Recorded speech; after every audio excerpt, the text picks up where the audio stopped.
partai yang secara dini sudah membangun koalisi antara Nasdem dan PKS. PDI Perjuangan mengucapkan selamat atas koalisi Nasdem dan PKS tersebut. Ya kalau dengan PKS tidak. Ya koalisi ini kan harus melihat emosional bonding pendukung PDI. Di situ pendukung PDI ini adalah rakyat wong cilik yang tidak suka berbagai bentuk ya kamuflase politik, rakyat apa adanya, rakyat yang bicara dengan bahasa rakyat sehingga aspek-aspek historis itu tetap dilakukan. Kini ya mulai menunjukkan titik terang. Dan kalau melihat kondisi perkembangan politik saat ini, kemungkinan besar ya PKS dan Demokrat ini akan menjalin koalisi alias kawin paksa. Kasihan sekali mereka ini. Ya tapi mau gimana lagi coba. Memang kondisinya ini sudah mendesak dan tak ada pilihan lain kecuali harus kawin paksa. Padahal dengan Demokrat itu istilahnya tuh pintu tuh tertutup setengah gitu. Belum tertutup penuh. Kalau sama PKS emang sepenuhnya tutup. Dulu sih pernah berjaya, dulu. Sekarang kan mengkhawatirkan. Apalagi dengan ketua umum yang baru AHY. Ragu-ragu kita gitu. Partai kecil aja sombongnya luar biasa. Itu mungkin bagi Demokrat itu apa ya? Mungkin memang masih ada penyakit post power syndrome gitu. Yang ngerasa dirinya emas gitu. Padahal panci. Rasanya sepakat kalau PKS adalah partai yang tak boleh dibiarkan berkuasa jadi apapun. Ceritanya asal bukan PKS. PKS ini punya niat lain untuk negara ini. Dan jangan lupa, lihatlah wilayah yang dipimpin oleh orang dari PKS, bagaimana kemajuannya. Ya, partai lain yang juga diharapkan menyusup adalah Demokrat. Karena partai ini terlalu gampang ngambek dan banyak kadernya yang bertingkah keterlaluan. Dan ternyata Partai Demokrat membuat statement yang cukup frontal tapi hebat. Sekjen PDIP Hasto Kristianto, partainya sulit untuk menjalin kerjasama untuk atau koalisi dengan Partai Demokrat dan PKS menghadapi pemilu dan Pilpres 2024. Secara tegas bahkan menyatakan enggan untuk menjalin koalisi dengan PKS. Dia menilai kedua partai tersebut punya karakteristik pendukung dan prinsip politik yang berbeda dengan PDIP.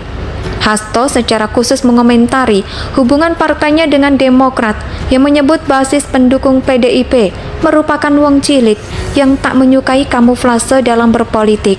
Pendukung PDIP ini rakyat wong cilik yang tak suka berbagai bentuk kamuflase politik. Rakyat apa adanya, rakyat yang bicara dengan bahasa rakyat, sehingga aspek historis itu tetap dilakukan. Katanya, ya betul sekali, PKS dan PDIP ibarat air dan minyak, sangat super impossible untuk bersatu. Seperti yang saya katakan, PKS sedang bersembunyi di balik partai berbasis agama.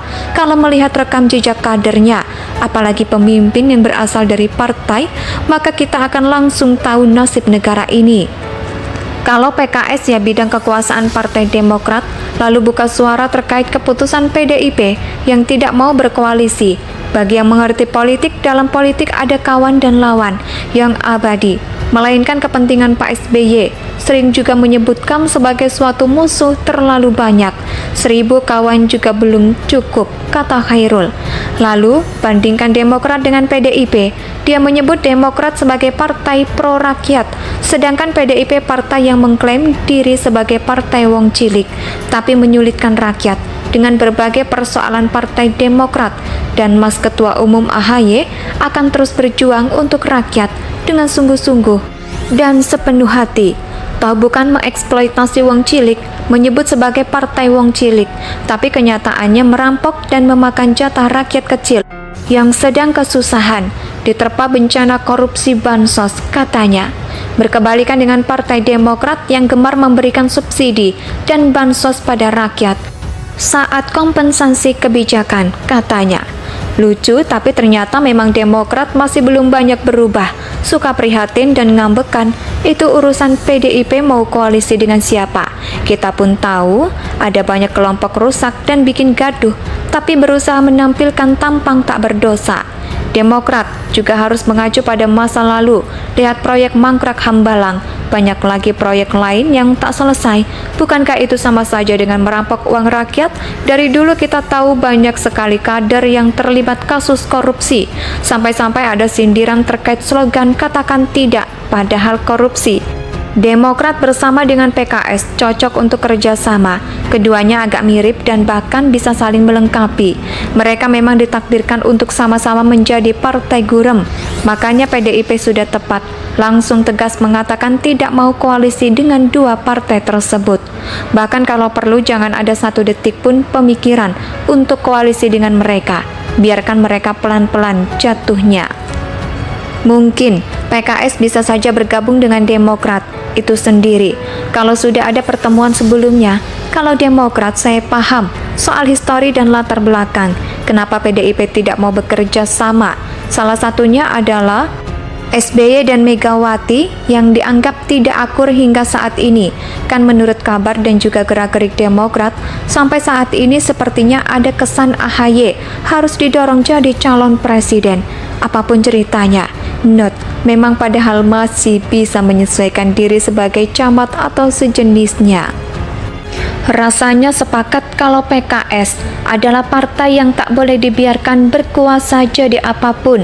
Ceritanya asal bukan PKS. PKS ini punya niat lain untuk negara ini. Dan jangan lupa, lihatlah wilayah yang dipimpin oleh orang dari PKS. Bagaimana kemajuannya? Ya, partai lain yang juga diharapkan menyusup adalah Demokrat.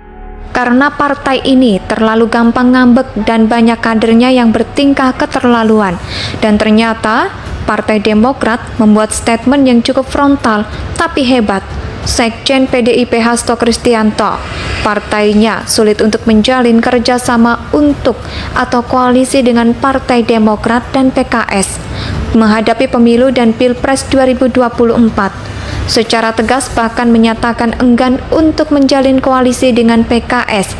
Dia menilai kedua partai tersebut punya karakteristik pendukung dan prinsip politik yang berbeda dengan PDIP.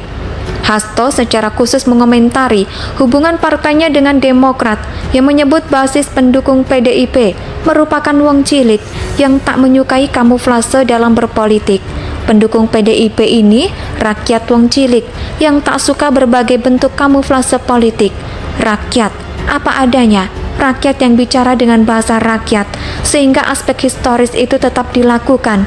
Katanya, ya betul sekali, PKS dan PDIP ibarat air dan minyak, sangat super impossible untuk bersatu. Seperti yang saya katakan, PKS sedang bersembunyi di balik partai berbasis agama. Kalau melihat rekam jejak kadernya, apalagi pemimpin yang berasal dari partai, maka kita akan langsung tahu nasib negara ini. Kalau PKS ya bidang kekuasaan Partai Demokrat, lalu buka suara terkait keputusan PDIP yang tidak mau berkoalisi. Bagi yang mengerti politik, dalam politik ada kawan dan lawan yang abadi, melainkan kepentingan Pak SBY. Sering juga menyebutkan sebagai suatu musuh terlalu banyak. 1000 kawan juga belum cukup, kata Khairul. Lalu, bandingkan Demokrat dengan PDIP. Dia menyebut Demokrat sebagai partai pro-rakyat, sedangkan PDIP partai yang mengklaim diri sebagai partai wong cilik, tapi menyulitkan rakyat dengan berbagai persoalan Partai Demokrat. Dan Mas Ketua Umum AHY akan terus berjuang untuk rakyat dengan sungguh-sungguh dan sepenuh hati. Toh bukan mengeksploitasi wong cilik, menyebut sebagai partai wong cilik, tapi kenyataannya merampok dan memakan jatah rakyat kecil yang sedang kesusahan, diterpa bencana korupsi bansos, katanya. Berkebalikan dengan Partai Demokrat yang gemar memberikan subsidi dan bansos pada rakyat saat kompensasi kebijakan, katanya. Lucu, tapi ternyata memang Demokrat masih belum banyak berubah. Suka prihatin dan ngambekan, itu urusan PDIP mau koalisi dengan siapa. Kita pun tahu ada banyak kelompok rusak dan bikin gaduh, tapi berusaha menampilkan tampang tak berdosa. Demokrat juga harus mengacu pada masa lalu. Lihat proyek Mangkrak Hambalang, banyak lagi proyek lain yang tak selesai. Bukankah itu sama saja dengan merampok uang rakyat? Dari dulu kita tahu banyak sekali kader yang terlibat kasus korupsi. Sampai-sampai ada sindiran terkait slogan katakan tidak padahal korupsi. Demokrat bersama dengan PKS cocok untuk kerjasama. Keduanya agak mirip dan bahkan bisa saling melengkapi. Mereka memang ditakdirkan untuk sama-sama menjadi partai gurem. Makanya PDIP sudah tepat